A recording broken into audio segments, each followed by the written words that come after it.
नमस्कार मैत्रिणींनो, मी आज तुम्हाला दाखवणार आहे शेंदते चकली भाजणी पिठापासून कुरकुरीत आणि खुसखुशीत चकल्या कशा बनवायच्या। त्यासाठी मी इथे शेंदते चकली भाजणी अर्धा किलो घेतलेली आहे। आता ह्या अर्धा किलो पिठामध्ये मी मेजरमेंटच्या कपने मोजून घेणार आहे। हे पीठ 4 कप भरलेलं आहे, कारण पाण्याचं प्रमाण ठरवण्यासाठी आपल्याला हे पीठ मोजून घेणं गरजेचं आहे। तुमच्याकडे वाटी असेल तर वाटीच्या प्रमाणाने मोजून घ्या।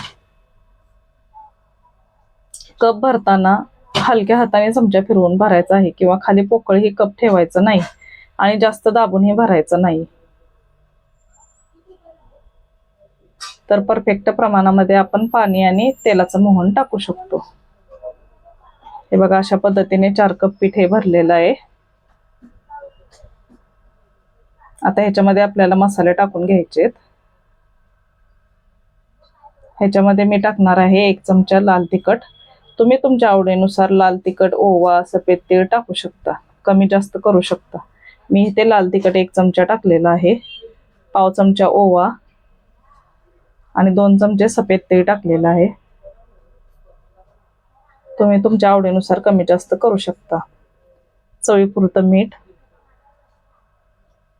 आता हे मसाले पिठामध्ये व्यवस्थित मिक्स करून घ्यायचे। हे बघा, अशा पद्धतीने व्यवस्थित मिक्स करून घ्यायचे।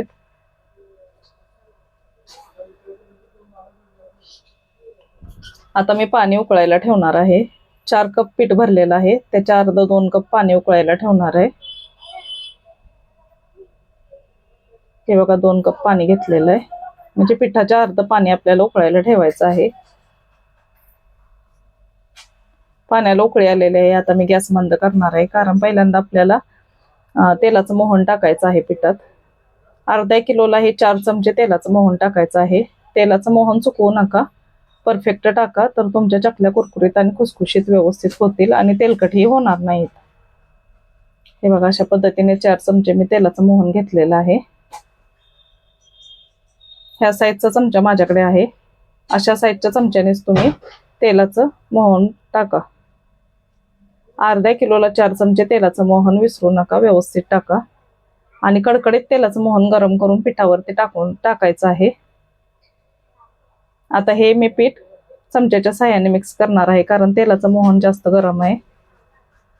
पहिल्यांदा चमच्याच्या साहाय्याने मिक्स करून घ्यायचंय।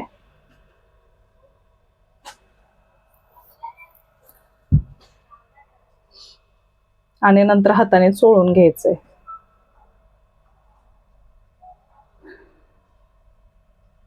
तेलाचं मोहन आता मी पिठाला हाताने चोळून घेणार आहे, कारण पूर्ण पिठाला तेलाचं मोहन लागणं गरजेचं आहे, तर तुमच्या सगळ्या चकल्या व्यवस्थित एकसारख्या खुसखुशीत आणि कुरकुरीत होतील।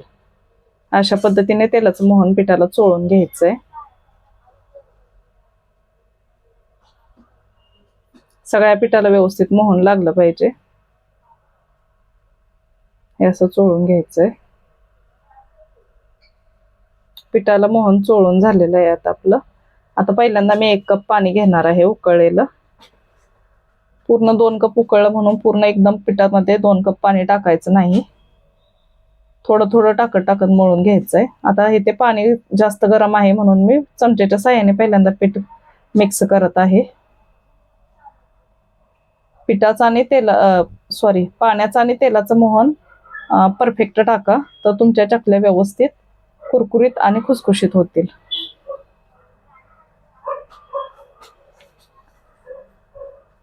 हे बघा, असं चमच्याने मिक्स करत करत थोडं थोडं पाणी टाकत पीठ मळून घ्यायचंय आपल्याला।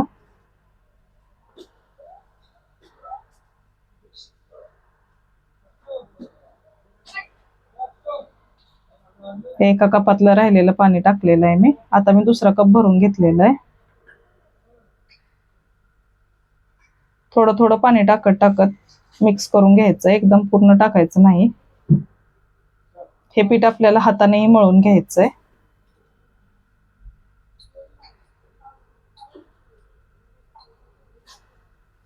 हे बघा, आता मी हातानेही मळून घेणार आहे।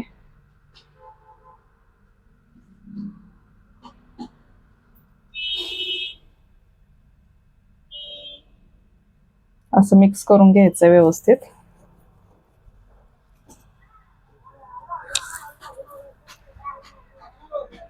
जास्त पीठ पातळही करायचं नाही. मला आता इथे परफेक्ट 2 कप पाणी लागलेलं आहे, म्हणजे पिठाच्या अर्ध पाणी बरोबर लागलेलं आहे.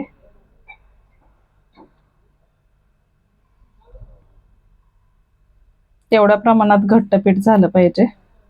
पीठ पातळ करू नका, नाहीतर चकलीवरती काटेही येणार नाहीत आणि चकलीमध्ये जास्त तेल राहू शकतं, चकल्या तेलकट होऊ शकतात.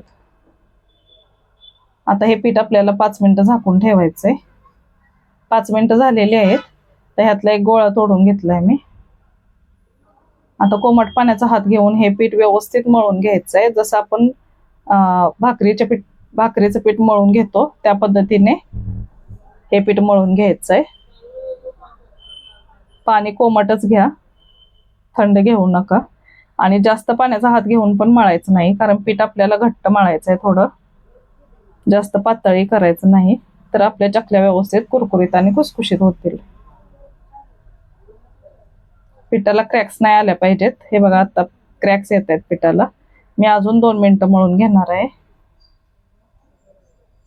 कारण पिठाला क्रॅक्स आल्या तर चकली मध्ये मध्ये तुटू शकते. असं एकसारखं पीठ मळून घ्यायचंय. हे बघा, पिठाला क्रॅक्स येत नाहीयेत, म्हणजे की चकलीचं पीठ तयार झालेलं आहे. आता हे पीठ मी साच्यामध्ये घालून घेणार आहे. असा एकसंध गोळा घाला, तुकडे तुकडे घालू नका, कारण तुकडे तुकडे घातले तर चकली पडताना मध्येच फटकन आवाज होऊन चकलीचा वेल तुटू शकतो.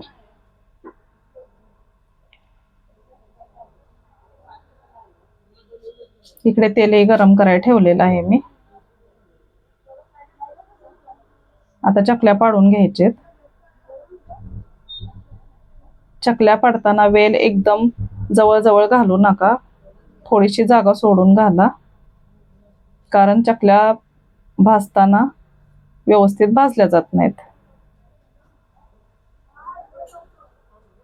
तेल आपलं गरम झालेलं आहे. असा चकलीचा एक तुकडा टाकून बघायचा, पटकन वर आला का तेल व्यवस्थित तापलेलं आहे. पहिल्यांदा चकल्या फुल गॅसवर सोडायच्यात आणि चकल्या सेट झाल्या का मग गॅस मंद करून नंतरच झाऱ्याने पलटी करायचे. चकल्या सेट होईपर्यंत झारा लावू नका.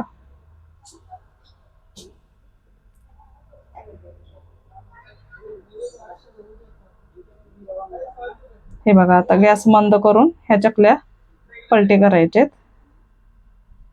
अशा चकल्या झाऱ्याने पलटी करत करत व्यवस्थित तळून घ्यायचे. जोपर्यंत चकलीला बुडबुडे येत आहेत तोपर्यंत चकल्या तळलेल्या नाहीत. चकलीचे बुडबुडे बंद झाले की समजायचं चकल्या तळलेल्या आहेत. हे बघा, किती छान कुरकुरीत आणि खुसखुशीत चकल्या तयार झालेल्या आहेत.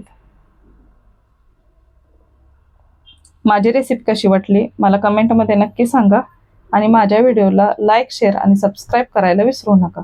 जर तुम्हाला शिंदतेज चकली भाजणी पीठ हवं असेल तर खाली दिलेल्या नंबरवर कॉन्टॅक्ट करा.